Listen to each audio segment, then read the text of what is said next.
Hi, I'm Laura. And I'm Jessica. And welcome to Nomads, a podcast about international teaching, travel, and life. We met in our undergrad music program in Minnesota and are now both international music teachers. I am currently teaching for a school in Panama City, Panama. And I'm now teaching for a school in Shenzhen, China. However, at the time of recording this, we are both remote teaching from Minnesota. But, as we said in our last episode, we both have tentative and becoming more concrete plans to be moving to our new post soon. Yes, and probably, hopefully, by the time that you're listening to this, we actually know the dates we're leaving. Yeah. If not, potentially Laura maybe will even be there. Yep, I might be quarantining in China when we hear this. Exciting. Yeah, so we'll try to update you at least in the beginning of this as we learn more information. But again, keep in mind we record these minimum 1 week before they go up.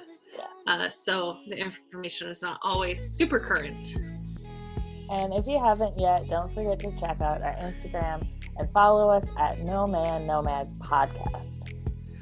And since you're listening on YouTube, the only place to hear our podcast currently, but hopefully will change in the future, we would appreciate if you would subscribe, first of all, and second of all, turn on the notifications so you get alerted every time we upload, which is, at this moment, Sundays. Last week we talked with Mackie about her experience abroad and working on a cruise ship. And this week, we'll be talking about some underrated travel destinations that Laura and I have both been to, as well as how we plan our trips when we're going on vacation. Mm-hmm.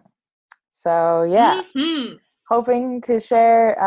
You probably won't be able to travel for a while, but you could still add it to your Pinterest board. At least look it up. It's kind of fun. And hopefully we'll be sharing some pictures from these trips on the Instagram. So check that out if you want to see that. Mm-hmm.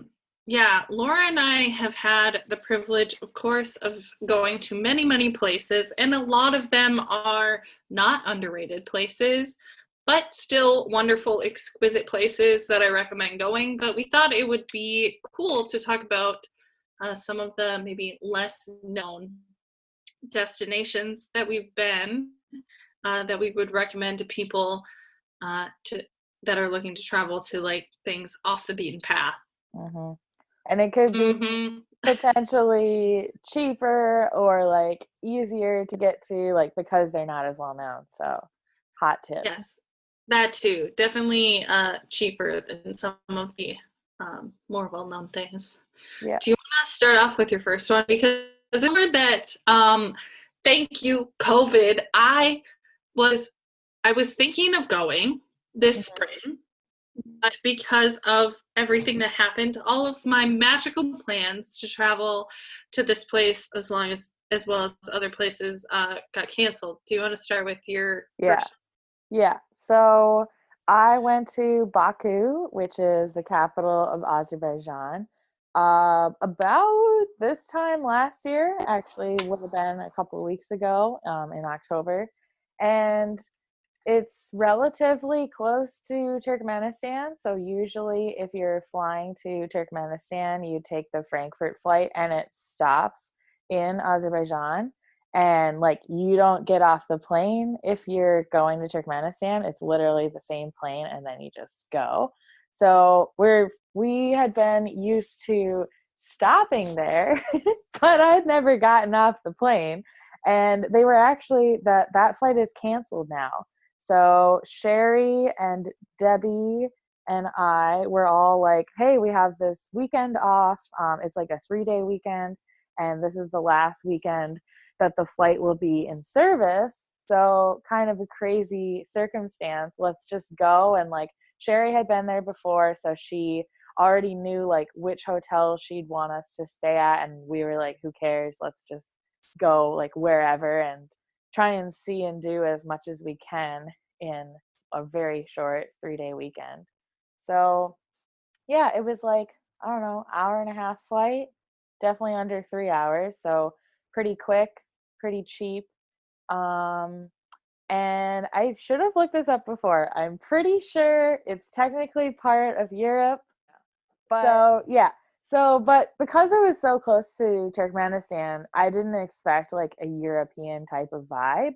And even though it is, if it is or not technically Europe, like I just didn't expect that. So it's really, it feels like if you've been to any European city, you know, there's like a square in the middle of the city and like some older, like more traditional stuff. So that it kind of had that vibe. I can't see it. What does it say? Asia?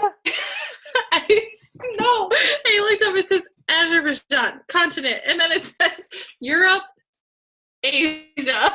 Okay. So I think it's like kind of in that middle, like no man's land. Okay. I like, where is the actual like hard line of Asia, Europe? Because I do not know, and I've been to many Asian and European countries. Yeah. I watched this video that was like Europe is a lie, and it was saying like the reasons for that, because some countries like are not part of the European Union but they're like physically in Europe, and some don't use the euro and all that. Yeah, on the Wikipedia page it says continent Eurasia. Yeah. Thanks for nothing, Wikipedia. Maybe it's like Istanbul where it's like half and half. Maybe, but then how is Istanbul half and half? Because apparently there's a line through Istanbul, so isn't that the line? Yeah, isn't it just If that's the line, then wouldn't Azerbaijan be in Asia? it's the strait. Yeah, but I'm saying like it, like where is I don't know. where's the border? Azerbaijan's on the other side of the Caspian, so maybe the Caspian is also a division. I don't know. It's confusing. It's all, it says the country lies between the two continents of Asia and Europe. Okay. Cool. I don't know. No It's man's something. land. Yeah.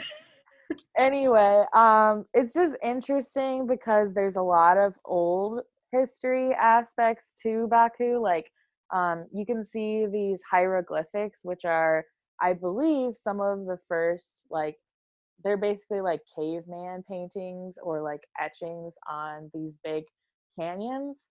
So you can just go like walk and look around them and like go to them. And then there's also mud volcanoes, and there's only a few places in the world that have these, but it's basically like the same, I'm pretty sure, scientific like reason that volcanoes happen, except it's happening under a place where clay is in the ground.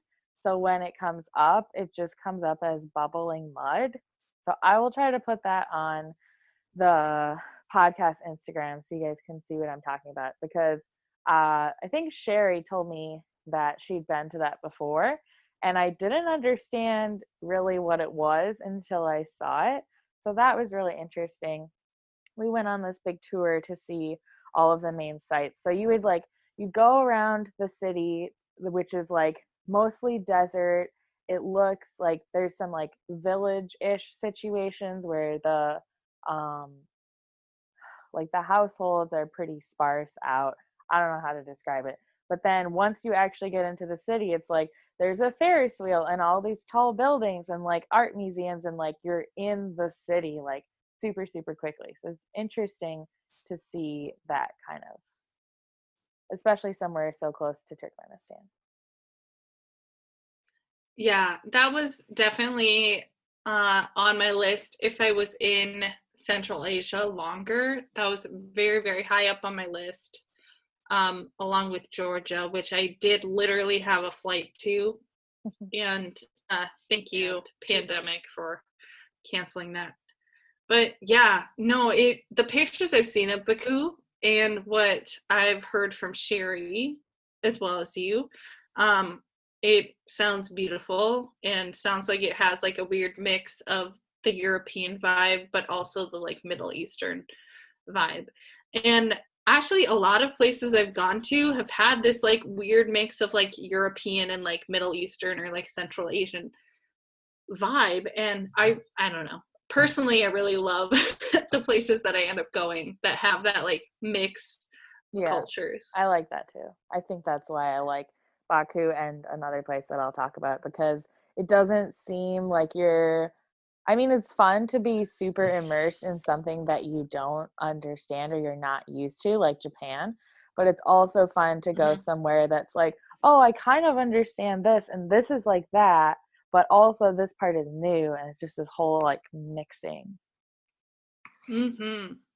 Okay, I cannot probably talk as in depth about the first place that I put as an underrated place because I was only there for like 3 days.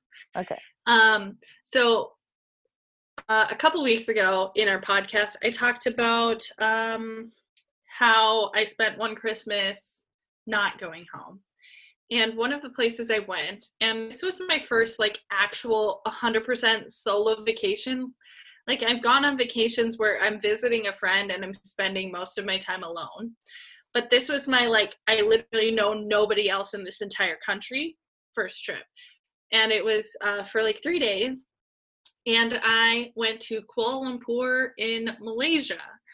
So that is my first on my list of like 3 plus or minus some that we'll talk about later, underrated travel destinations because it is very, very close to Singapore, which though it is far and many people don't get to, I don't think I can consider Singapore an underrated destination. It definitely lives up to all the hype it has with the technology and all of the cool things that Singapore has to offer. But Malaysia, I think, is lesser known.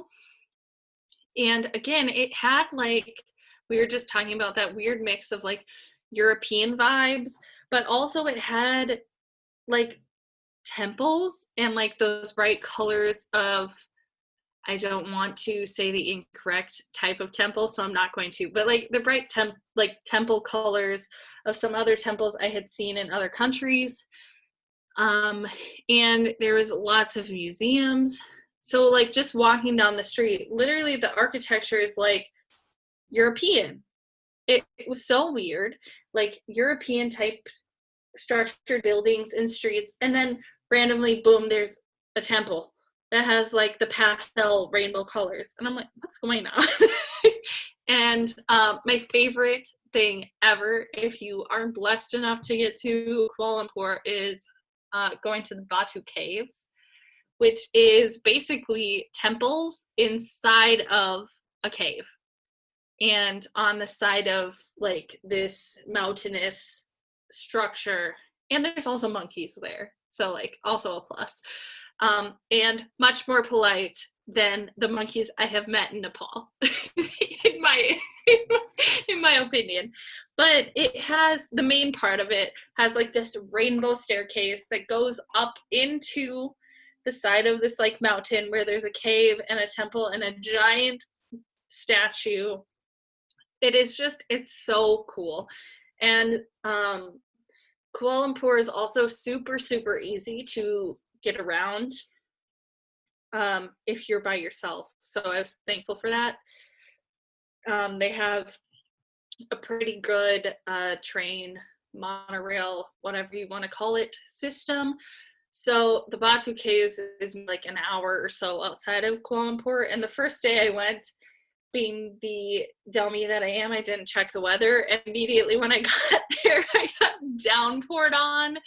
Oh, it was so bad. So I had to turn around, and then I spent the day, bless Asia, inside of a mall, watching an English movie, eating chicken wings, boneless chicken wings.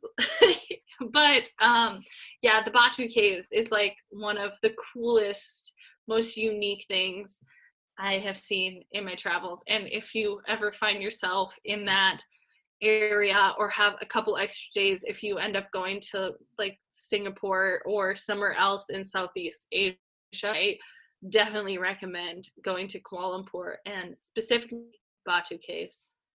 Nice. That's cool. My sister actually went to Malaysia on a mission trip like, I don't know, 2 years ago or something. She really liked it, but I don't think they got to spend a lot of time actually in the city. So, well, I'm going to move on to my second, which is Croatia.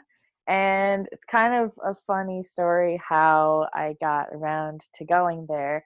But basically, a long, long time ago in a galaxy far away, when I had a Tumblr, I saw this beautiful picture of waterfalls, and it looked like something, I don't know, like I'd never seen anything like that. And I'd even been to some other places at that point that had waterfalls.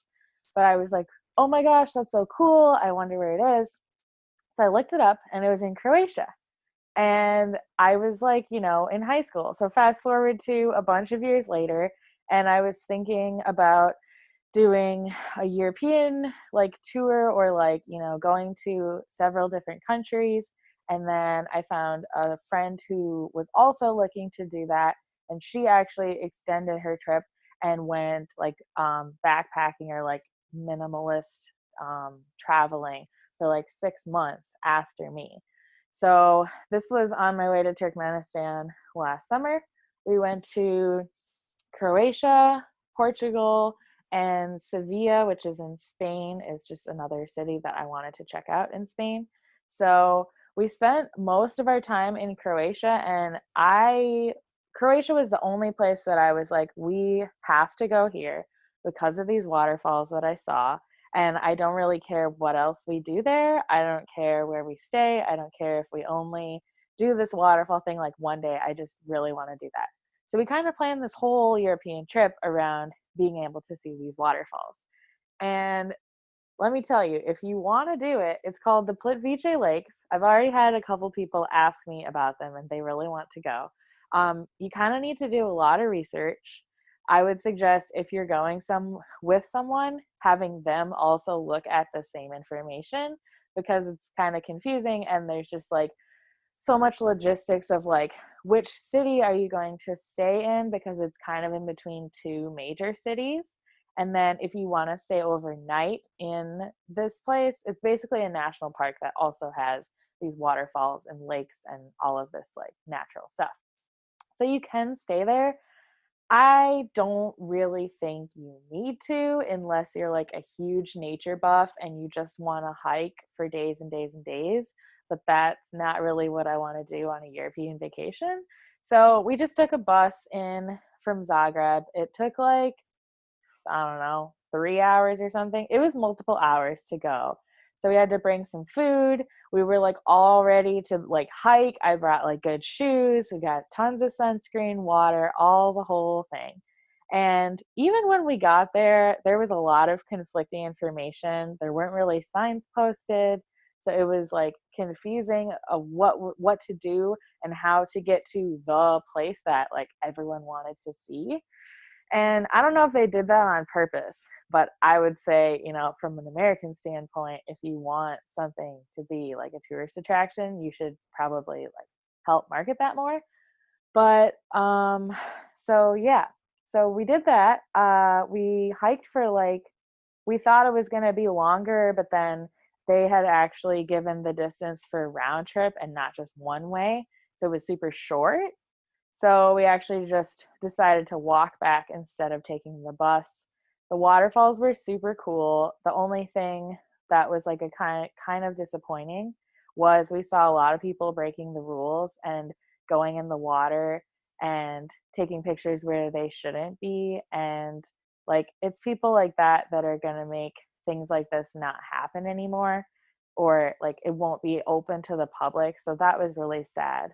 But other than that, it was fun.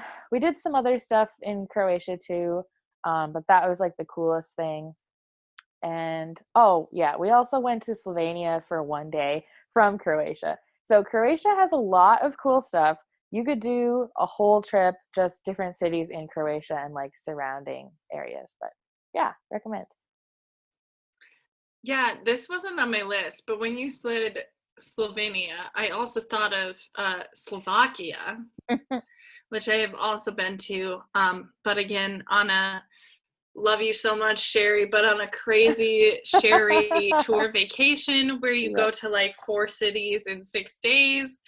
I love this trip fondly, but no, Slovakia was also very cool. I went to Bratislava, Nice. so another like honorable mention on this list.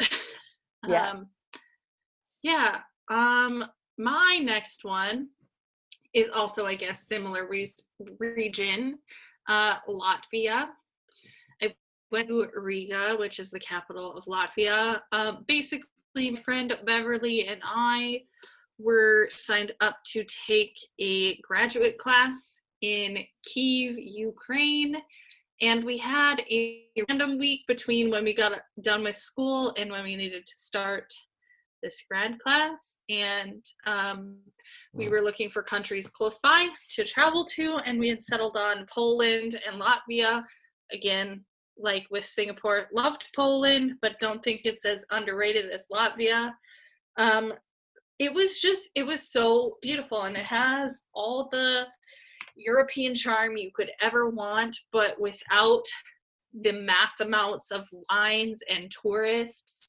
And there were so many of those free walking tours, so we like walked our butts off. Me, Beverly, and my friend who came with us, Anna. So we walked our butts off all over Latvia and Poland, for like basically free, or just for whatever you wanted to tip the people. Some of the highlights, the biggest thing in Riga is the House of the Blackheads, which is this like terracotta type colored house. Um, and it was owned by a group called the Blackheads. So that was very cool to see this iconic part, but also there's just really, really cool architecture in the whole city, and especially in the old part of the city, as well as some really cool like churches that we were able to see the outside and inside of. And then there's also a river through it. So we took a little boat cruise through the river there. And we went out to another city that I will probably butcher the pronunciation of, but it's called Ermila. And it's kind of like, in my head, like a beach town. So it had like a pedestrian walk with like all the shops and restaurants, and you could walk out and go into the water. Very, very cool. Also, again, like Malaysia, it was really easy to travel around because there was a lot of English. The people there would speak like Latvian, they would speak like German, Russian, English. Like every person we met spoke like 3 languages. So it was like very easy to communicate and get around. And again, like without dealing with all of the crowds. And one last thing that really stood out to me is in Riga there was a old airplane hangar. So like this massive building that had been transformed into sort of like an international like food, not market, but like food court, like an international food court. And so you could get like stuff from wherever in the world, or like in the style of wherever in the world. And then it was also attached to like a bazaar. So like that was really, really cool. And that was like the first place we went after hauling our bags up like 2 flights of stairs, which was painful. But that was like the first place we went. And so we got our like Latvian style brats, and we got some like cider, and it was so good. And like I said, it has all of the wonderful European vibes that you would ever want in a trip to Europe without any of the crowds or the chaos. So highly, highly recommend going to Latvia if you want some of those like beautiful pictures, and don't want to deal with people. Yeah, I'm looking up because you reminded me that there was also a giant like international food court thing in Portugal, which is what I'm talking about next. And You probably can't see that. We got like a bunch of sangria and pad thai and chocolate pavlova and croquettes and like a crazy amount of wild food. It was super good. We went there twice. It's called Time Out Market. If anyone wants to go there, it's in Portugal.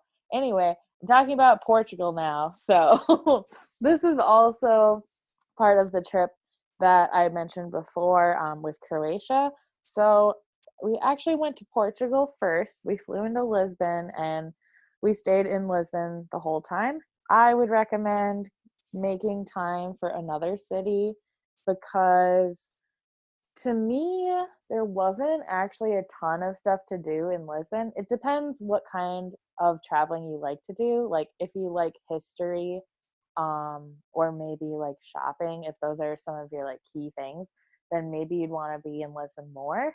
But for me, I really liked Portugal because it was really relaxing and the city was on the coast of the ocean. So it was just really nice to go walk down and like sit by the ocean. There's like, vendors outside if you want to get like ice cream or whatever. And on the boardwalk, there was a bunch of reclining lawn chairs just in public, but like on the boardwalk for people to just chill and hang out. And so that's what a lot of people were doing. And like some people were playing music, and it was cool that there was just like this chill vibe. And oh, another pro tip for people for Portugal. I have a fair amount of Spanish knowledge. Like I can speak Spanish pretty well. Portuguese is not the same at all. For some reason, there's this misconception, or maybe it's just me, that thought it was like somewhat similar. Like, I can read a lot of the stuff in Portuguese, but me trying to speak Spanish, a lot of the times it's wrong or like pronounced differently or spelled differently or the grammar is different. So I think I kind of came off as an idiot trying to use my Spanish in Portugal, but whatever. It was fun. We also had one day where we took those little Lime scooters because we didn't want to Uber and we didn't want to walk the whole way. So we're like, let's take the scooters one way. And it was pretty cheap. And so we took the scooters along the coast on our way to get some egg custard tarts and see an old monastery and a lighthouse. And it was just like a nice chill day. We also went to a museum, which I didn't like because it was a modern museum. But now I know I don't like modern art. So good times, good times. How would you, because you've been to Spain also, how Yeah. would you compare it to Spain? Like what's similar and what's different between Portugal and Spain? Um, well, obviously the language. You can find a lot of similar food.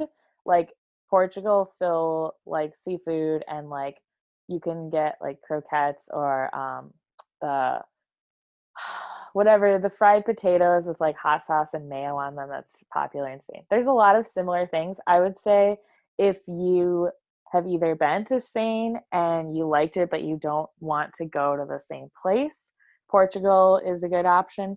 Or if you want to go to a trip like that but you don't want to go somewhere that's super busy and crowded and touristy, Portugal is also a good option because every city I've been to in Spain, I mean, I've pretty much gone in the summer, I think, most of the times. But it's just crazy. And so, I mean, that's something if you're going to go to Barcelona or Madrid, that's probably what you're going to get. But yeah, I'd say they're pretty similar.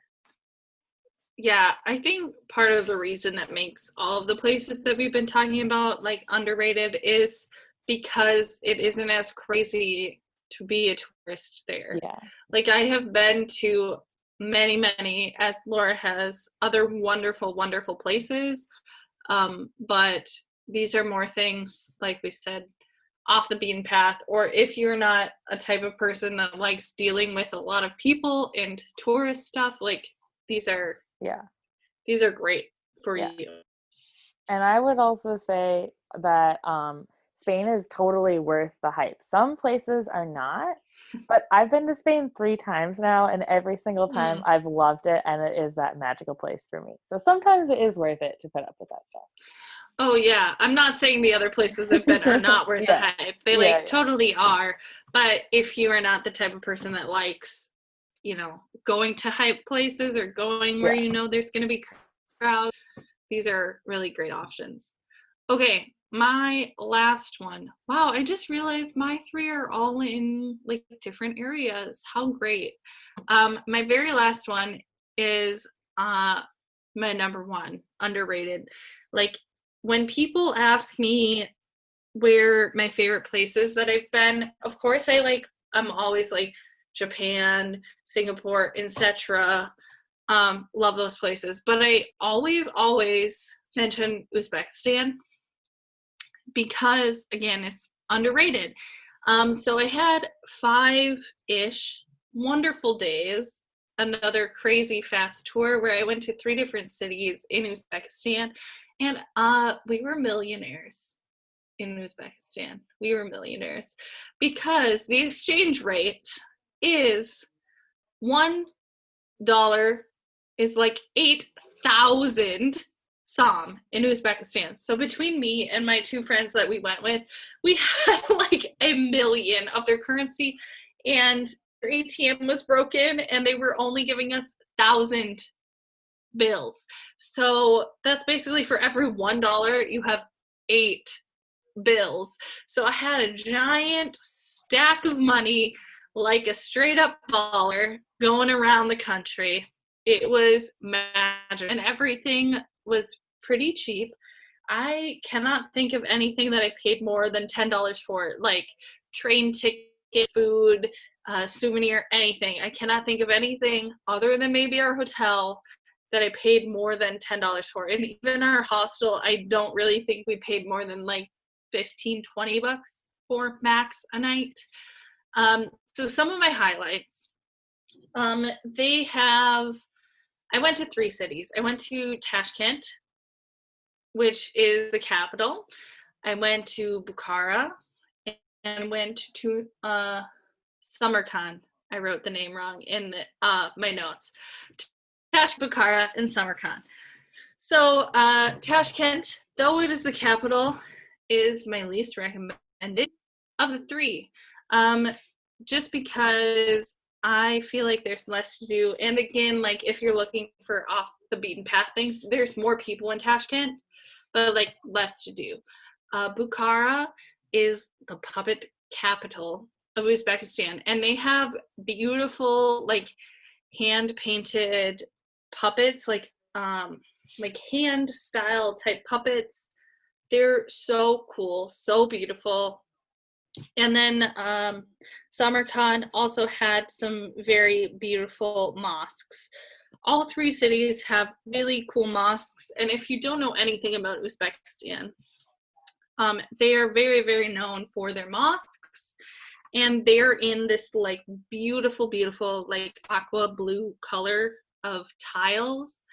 They are just amazing, and just seeing a giant structure like that, it was so cool. Some other highlights are shout out to plov, which is like a pilaf type rice dish, which is famous to specifically Uzbekistan, but also the rest of Central Asia. And the best plov I've had in my entire life was on a train.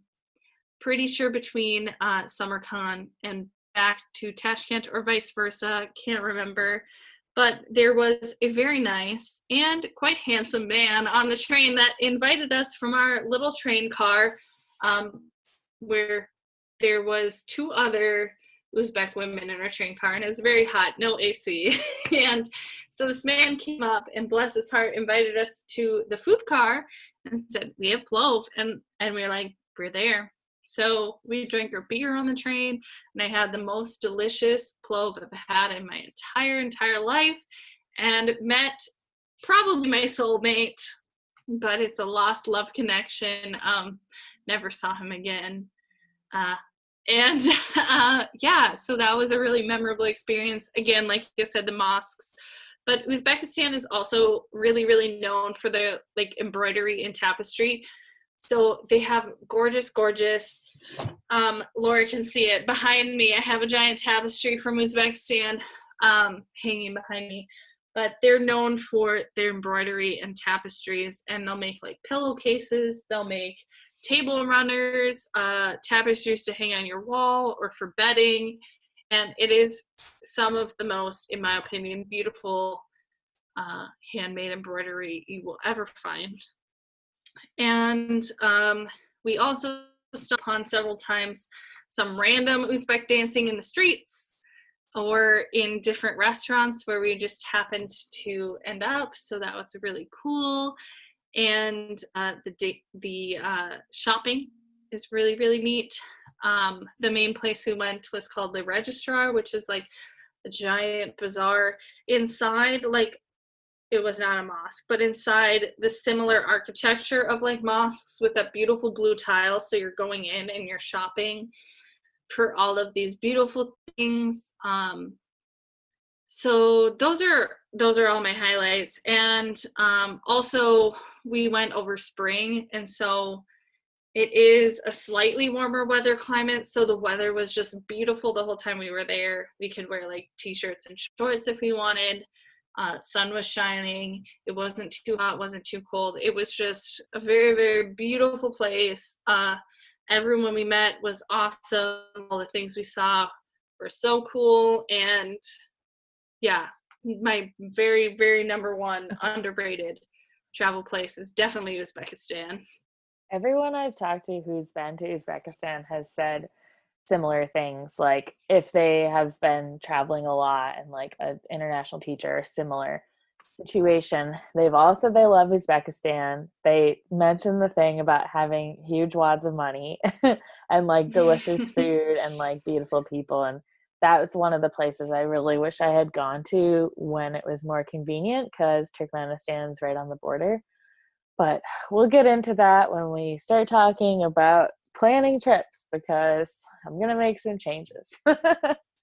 Wow. Okay, before we move on to that, though, we had a couple that sort of overlapped with each other of underrated types of places.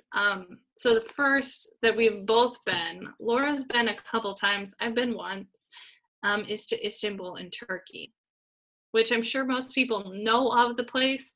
But again, I don't think people necessarily instinctively think I should spend a vacation here. Yeah. So why should they go there, Laura? Well, let me tell you, oh my gosh, there's so many amazing things. Istanbul is one of my favorite places I've ever been to for so many reasons. It has something for everyone. It has shopping, it has history, it has beautiful weather and beautiful people and just everything. So I went there alone for the first time, and it was a 3-day weekend. It was International Women's Day weekend. So it's the week right before usually we have spring break. So I almost didn't go because I was like, oh, I should save money for my trip next week. But I really wanted to go to Istanbul, and I thought it would be good to do this smaller solo trip before I went to Japan completely alone for a week. So I think it was a good idea. But I booked a walking tour, and I ended up being the only person on the walking tour, even though I had booked a group tour. So the guide was like, well, you're lucky because you paid for the group tour, but you got a private tour for the same price. So it was really fun to just walk around with a local. Like he had grown up around or in a village that was around Istanbul. So he knew all of the history. He obviously spoke Turkish and perfect English too. And I learned a lot about the history. We went to like some of the main squares.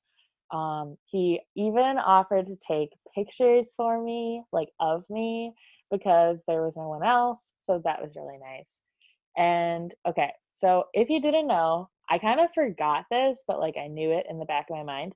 Istanbul is what was formerly known as Constantinople. So it was like a huge area for trading, history. Like there's so much history that it's just cool. And Istanbul is technically part of two continents. So the Strait of, I don't remember what it's called. The strait divides the city into the European side and the Asian side. So I spent most of my time on the European side just because that's where the things that I wanted to do were. But you can also say like you went to two continents, which is kind of cool. And The Bosporus. oh yes, the Bosphorus Strait. I knew it. Yeah. So I would recommend staying in or near Sultanahmet Square. I stayed at a Mm-hmm. little boutique that is literally like pretty much in it. So that was fun. Yeah. I went to Topkapi Palace, which was super cool, and lots of interesting stories there, Me and the too. Grand Bazaar for shopping. Yeah. We didn't stay straight in the square, but we stayed maybe like a block and a half away. So you could like see the square and you could see the two main mosques. It's Hagia Sophia. the Hagia Sophia and the Sultan Muhammad Mosque, the Blue Mosque. Because one of the mosques has like three names, but then there's also another place. I don't remember the second one. Okay, the Blue Mosque, Yeah. which has more than one name, and the Hagia Sophia are like across from each other in the main square of Istanbul. Yeah, and we stayed, like I said, like a block and a half-ish, 2 blocks away from there when I went. And all the things Laura said are amazing. The shopping is awesome. The people are awesome. It's easy to get around, like I had said before, with other places. English is decently well known, especially if you're staying in those tourist areas. There's palaces and there's mosques and there's shopping and there's the natural beauty of the Bosporus Strait. If you're into seafood, you would like that. Otherwise, they're really into like fresh squeezed juice. So lots of good things to eat. And like dates and Turkish delight. So so much good food. So much good food. One of my favorite things was just at our hotel, you could go up on the roof and they would have our breakfast there. But also we would go up there like at night or really early, like slightly before the sun would fully rise, and we could see the river, but we could also see the like copious amounts of mosques and them doing their call to prayer in the morning with the lights on them, and that was just the coolest thing. And that was for me, Istanbul was like my first I don't want to say real international trip because I've been to China and of course I went to Kazakhstan alone, but I had got to Kazakhstan in like the end of August and I went to Istanbul in like 2 or 3 weeks after getting to Kazakhstan because we had like a 4-day weekend or something, and I'm like, let's do it. And yeah, I cannot recommend Istanbul enough. Again, I know a lot of people know where it is, but maybe it's overlooked over some other destinations in Europe. My guide also said, worth it. My guide said, please tell all of your American friends to come here because there's like this really bad stigma that like Istanbul's in the Middle East or something, and like you need to not go there because of their government and it's not safe. And like I never felt unsafe, and I went there alone as a single female. So I think it's fine and it's great, and just be smart.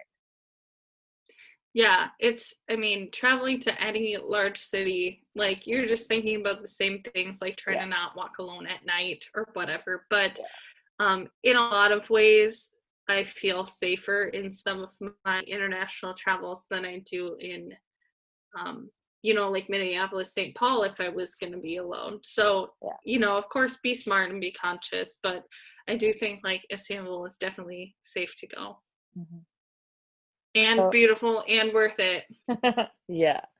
So we also just wanted to give some honorable mentions to some places we've already talked about in full episodes, but just giving them a shout out. So we had one full episode, I think, on Cambodia. And obviously we went to Thailand too, which is great, but a lot of people know about that. So the Angkor Wat, the Angkor temples. Wat. Yeah, specifically, again, I just wanted to make sure we reiterate, because Cambodia and specifically Angkor Wat and those temples are, I think, very underrated. Again, likely because they're far away, but if you find yourself in Southeast Asia, definitely try to swing over to Siem Reap for sure. And Cambodia is even cheaper than Thailand. So if you're looking for a budget trip, I would really stress that you go there. Yeah, Thailand was very cheap, don't get us wrong, but of course where we went, Bangkok, the capital, was probably more expensive than most of the rest of the country. But Siem Reap, which is again the capital of Cambodia, was so cheap. You could do so much. Yeah, it was great and good for budget travel if you're already in the region. Yeah. And then of course we needed to give a shout out to our former posts, because, I mean, we've done many great short trips and travels within those countries. So for me, Kazakhstan, and we also selfless, shameless plug to our other episode of our top 5 in Kazakhstan and Turkmenistan, or Almaty and Ashgabat. But Kazakhstan is also beautiful, wonderful, amazing. I loved my time there. I loved all the things I got to see, the culture, the people, etc. And if you want to hear more about that, like I said, we have a full episode. And if Laura, if you want to speak quickly on Ashgabat. Yeah, no, the same goes for Turkmenistan. Like, I spent most of my time in Ashgabat because I was going to do this other like grand tour of Turkmenistan before COVID happened. So I really am only recommending the capital, but that's probably where you would go anyway. So yeah, basically just listen to that episode if you want more information. But I do recommend traveling there, even though it can be somewhat difficult for a myriad of reasons to actually be a tourist there. So we're gonna, with what little time we have left, kind of talk about how we plan trips. And for me, I broke it down into like how I have planned trips in the past and how I would prefer to for the future. So. Okay, well, I guess I can talk about kind of similar things. Like in the past, I was telling Laura this before we recorded, but I'm very much the type of person where I like a plan, I like to know what's happening, etc., etc. But weirdly, in my travel, I don't like as concrete of plans. I do like to check like TripAdvisor or other travel sites online to find like the big things that I want to go see, and then like tentatively plan my trip around it to allow room for those random things that you happen upon while just walking around, or that you hear from the front desk worker at your hotel or whatever. But that's been my biggest thing, is, like I said, planning the big things you want to see, but definitely I mostly just allow a lot of time for things that I learn about when I'm there, because I don't want it so jam-packed that I can't fit in something that I learn about later. Yeah. I like to, I'm realizing that I like to have more things planned than I actually do, and possibly more things planned than other people would like, especially if I'm going on a trip alone, because I find that on my solo trips, I'm more likely to just stay in the areas that I've already been or that I'm more comfortable in, probably close to wherever I'm staying. And that was, go ahead. I was just going to say, I would definitely agree with that. Like when I went to Nepal, I was visiting a friend, but I was most of the days by myself, and I wish I had planned more things before getting there. Yeah. And same with like Malaysia. I loved the stuff I did, and I got to see the big thing I wanted to, Batu Caves. But again, yeah, I definitely think like when you're spending more time on your own or solo, planning is definitely more important to make sure you get yourself out of your comfort zone, Yeah. because it's very easy to just eat at the restaurants near your hotel or see the things that are nearby. Yeah, that's what was hard for me in Japan. And that was like my first big solo trip. I planned like the two main things that I wanted to do were go to the robot cafe and go to the Harajuku district. And so the robot cafe thing was just a singular night, and it was in a district I hadn't been prior to that. So that was a little scary, but I wanted to go so much and I already bought the ticket. So I was like, I have to figure this out, whatever I need to do. But then I went to Harajuku like one of the first days, and I kept going back there a lot because I liked it, but also because I was kind of comfortable going there. And I wish I had done a day trip to maybe another city or something outside of Tokyo, because the last couple of days I was like, I feel like it's kind of too late now to plan something like that. And yeah. Yeah, I that's definitely, again, I loved being in Nepal, but towards the end of the week, I had wished that I had planned to go to another city or done, they have like reserves for different animals, like outside of town. So I definitely wish that I had planned that. But again, similar to you, I felt like it was too late in the trip to try to organize something like that by the time I realized and ran out of the Yeah. things that I naturally did in the city. Yeah. One more thing that I want to change for my future travels, which could potentially be relatively soon, for when I get to China, is when I first started international traveling, like from Turkmenistan, I just thought, like, I don't know how long I'm going to do this, like, have this lifestyle. So I just want to go to like the big places that I've always dreamed about. And even though they're kind of out of the way and kind of expensive, I really want to go because I don't know when I'll have this chance again. So in my first 2 years, I went to London, Tokyo, a bunch of places in Europe, and those aren't close to Central Asia at all. And they were pretty expensive to be able to go there. And I went somewhere on every break. So there wasn't really a time for me to like save up money or see things locally or see things in the area. So now when I go to China, and hopefully the borders around China will open up relatively soon, I just want to take advantage of the area that I'm in and go to like the surrounding countries or maybe places within China, because now I'm wishing that I had done that with Turkmenistan because there's so many cool places in Central Asia. Yeah, that's a really good point, and I didn't necessarily think about that, but as you were talking, I definitely agree. Like, of course, I love, love, love all the places I went in Europe, but especially since the borders closed down before I was thinking, it made me really wish that maybe instead of going to London or instead of going to Prague or something, I had gone to Baku or to Georgia or those different things. I was fortunate enough to do a lot of exploring in the area, but yeah, I definitely agree with that. If you are abroad, really making sure you get to all those places in the area, especially if you're in an area that it's not easy to get to, like Mm-hmm. Central Asia. Yeah, for sure. I definitely, when I get to Panama, which will be very soon, hopefully, is if things go planned. Yeah. But my plan is to try to do a lot of travel within Central America or South America Mm-hmm. to those places that I haven't been, and that though they're closer to the US, that are easy to get to from where I am, because Europe's always going to be one flight away from Minnesota. And of course, like I said before, there's a million places I want to go in Europe, but I want to, like you said, try to prioritize the stuff that's nearby where you are.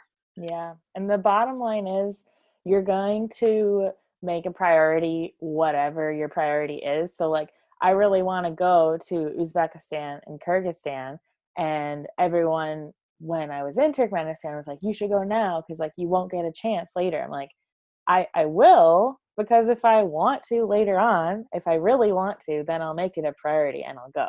And obviously it would have been easier when I was there, but I still have those places Right. on my mind. I still plan to go at some point.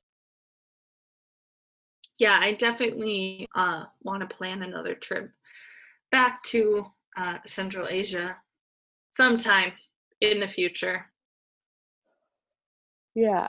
I don't have anything else on this topic. Hopefully we can travel again soon because I still have a bunch of places, like mainly two that are at the top of my list. And I'm like, okay, even if I move back soon, I really want to go to these places, and probably it would be easiest to do while I'm still like internationally teaching. So Yeah, when I first found out I got my job back almost a whole year ago in like December, when I found out I got hired and got the job in Panama, I was already like planning out my breaks, and I'm like, I want to go in fall break. I'm gonna go to Peru, and then spring break I'm gonna do Carnival in Rio, and then I had like another break in the spring where that was up to debate still, but it's crazy because I already had all of these like plans that have now been shifted.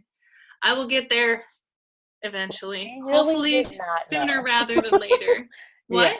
We really did not know like what was going to happen. I mean, no one did, but I had no idea when I got hired for my job in Panama that I would be remote teaching for a school in Panama in Minnesota. I had zero idea, and the virus was not even something I imagined or knew about at all. So yeah, it's really crazy how much has changed in the past year, for sure. Yeah.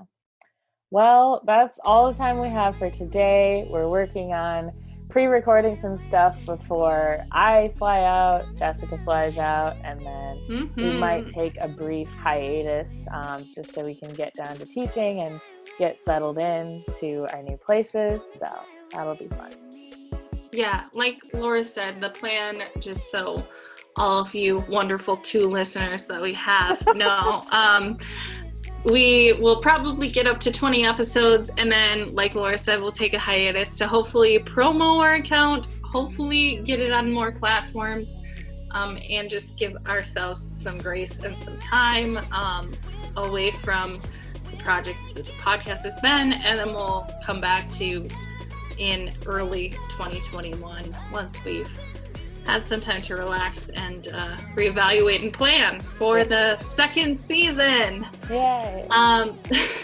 Speaking of, if you have any questions or suggestions for the last few episodes of the season or for future episodes, the best places to let us know are either in YouTube comments below this video or on our Instagram page, which we're trying to be more active on again, at Nomads podcast.